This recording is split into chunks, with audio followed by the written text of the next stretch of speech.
સવારના good morning 5 વાગ્યાના ready થઈને આપણે નીકળી ગયા હતા ગાંધીનગર જવા માટે। ટોપી મળીને એટલે બાંધી લીધું બોકાનું। આસુ ને ધ્રુવિસાને ઘરે તો મુકાય ને એટલે લઈ લીધા જોડે। ઓલા ઉબેર માટે આપણે કાર બુક કરાવી હતી તો બેસી ગયા કારમાં। બરાબર એ ખાસ ચેક કરી લેવાનું। ઓર્ડર મળ્યા પછી જે પ્રમાણે આગળથી સૂચના મળશે તમને ભોજન માટે મોકલવાના છે જમવા માટે અમે કહીશું એ પ્રમાણે તમારે જમવા જવાનું પાસ ની બધું તમને ત્યાંથી મળશે।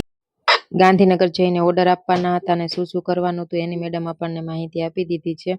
અને સવારનો ટાઈમ હતો, નાસ્તાનો ટાઈમ થઈ ગયો હતો એટલે એના પપ્પા વિતરણ કરી રહ્યા હતા નાસ્તામાં હતું ચવાણું, સોનપાપડી અને બસ એટલું જ હતું। આપણે આપણા ભાગની સોનપાપડી તો લઈ લીધી છે અને ખાઈ પણ લીધી હતી બસમાં ને પહોંચી ગયા છીએ ગાંધીનગર। તો અત્યારે તમને દેખાશે કેટલી બધી ભીડ છે ને કેટલા બધા હેલ્પરો ને વર્કરો બેનો ત્યાં બધા હાજર હતા। આખું ગુજરાત પહોંચી ગયું હતું ગાંધીનગરમાં।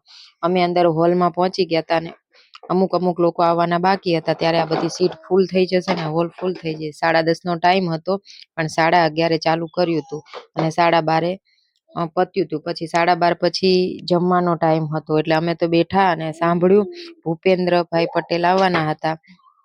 જમવાનો ટાઈમ થઈ ગયો એટલે બારે જો આટલું બધું જમવા માટે સરસ વ્યવસ્થા કરી નાખી હતી અને જમીને અમે નીકળી ગયા હતા બધા જ સરકારી નોકરી વાળા।